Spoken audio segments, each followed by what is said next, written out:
Same room? I believe so, yes, sir. Room 1, 2, or 3, they're all downstairs, but we will confirm that with the hospital. Attorney's report. At the last meeting, you will remember that we passed a motion, or you passed a motion that gave me some authority to work on part of the litigation over the farm at Willow Creek. I have communicated that information to the 3 parties that are involved.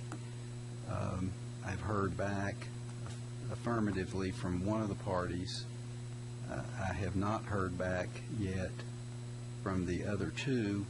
One of the other 2 felt confident that the response would be affirmative, and so I'm still kind of waiting on one of the parties to respond. So I will report.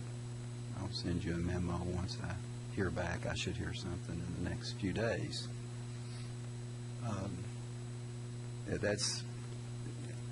That's all I have on the attorney's report, but I would like to make a comment following up a little bit on Alderman Hawkins' remark at the beginning of the meeting. About a month or 2 ago, when there were some very hurtful and inaccurate things said in the newspaper about this body, I have been working on a personal letter, not as town attorney, but a personal letter that I intend to send to the newspaper. And I would like to just make one point that will be made in that, and that is, my experience has been that people like to be right. They don't like to be wrong. And when you put your name on things you say, you tend to try to make sure that when you say what you say, you're correct in what you're saying. If you don't have to put your name on what you say, then frequently what you say is not well thought out and it's not very accurate. Thankfully, the press talk corrects inaccuracies in some of the remarks that are made in the newspaper, and I appreciate that. But believe it or not, the newspaper was actually criticized in one of the comments because they correct inaccurate information, which I find to be almost an incredible phenomenon for a citizen to want people to sit by and not correct inaccurate information. So, my thought is and this is not a criticism of anybody, it is an observation that if we hold people accountable for what they say, they're going to be more thoughtful and more deliberate and more correct in what they say.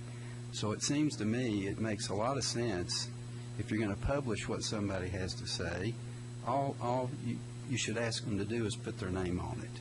So at least people know where they're coming from, and if they're inaccurate, that they can be brought to account. It's not right for people to be able to say whatever they want without regard to its truth or accuracy, and that can often hurt people in ways that generally the law would protect.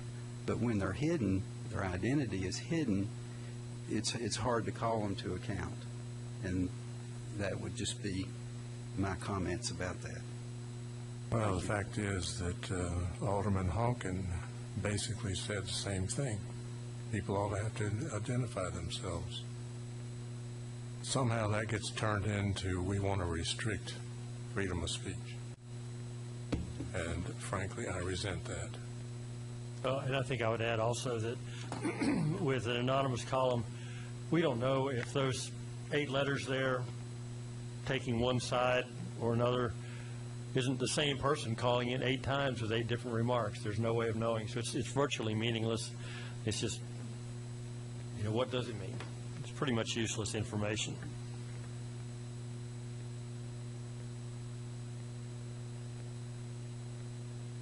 Well, I would like to report that if you're interested in this global warming phenomenon, we have a program Monday night here in this room, 7 p.m. I and a former colleague, also retired from Oak Ridge, will be presenting some information. It may be eye-opening about global warming. I know you'll find it interesting if you're interested in such a thing. On that note, we are adjourned. Oh, Sunday is Black History Month. It'll be celebrated.